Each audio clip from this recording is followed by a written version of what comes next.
പ്രിയ പ്രേക്ഷകർക്ക് സീരിയൽ ന്യൂസിലേക്ക് സ്വാഗതം. കൂടുതൽ സീരിയൽ ന്യൂസുകൾ അതിവേഗം ലഭിക്കുന്നതിന് ഈ ചാനൽ സബ്സ്ക്രൈബ് ചെയ്യുക.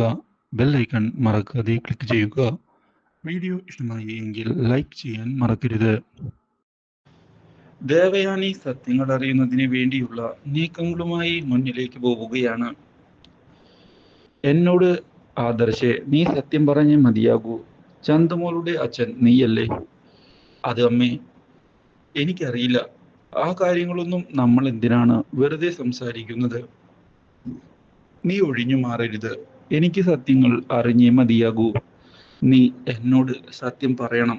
എനിക്ക് സത്യങ്ങൾ അറിയണം. ഇല്ല അമ്മേ, എനിക്കൊന്നും ഇതേപ്പറ്റി സംസാരിക്കാനില്ല.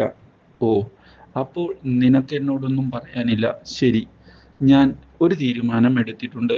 ആ തീരുമാനം ഞാൻ മുന്നിലേക്ക് കൊണ്ടുപോവുകയാണ്. ഇതോടെ ആകെ ഞെട്ടിപ്പോവുകയാണ് ആദർശ്. കടൽ തീരത്തുകൂടെ ഓടുന്ന ദേവയാനി ഇതേ തുടർന്ന് കടലിലേക്ക് എടുത്തു ചാടാൻ നിൽക്കുകയാണ്. സത്യങ്ങൾ നീ ഇപ്പോൾ എന്നോട് പറയണം, ഇല്ലെങ്കിൽ ഞാൻ ഇവിടെ എൻ്റെ ജീവൻ അവസാനിപ്പിക്കും.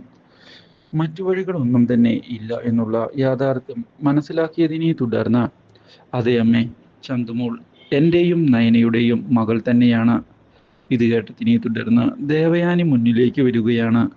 എടാ, സത്യങ്ങളെല്ലാം എനിക്ക് നേരത്തെ അറിയാമായിരുന്നു. പക്ഷേ നിന്റെ വായിൽ നിന്ന് തന്നെ കേൾക്കണം. അതിനു വേണ്ടിയാണ് ഞാൻ ഈ കാര്യം പറഞ്ഞത്. ഇതോടെ ആദർശ് ഞെട്ടിപ്പോവുകയാണ്. Do like, share and subscribe.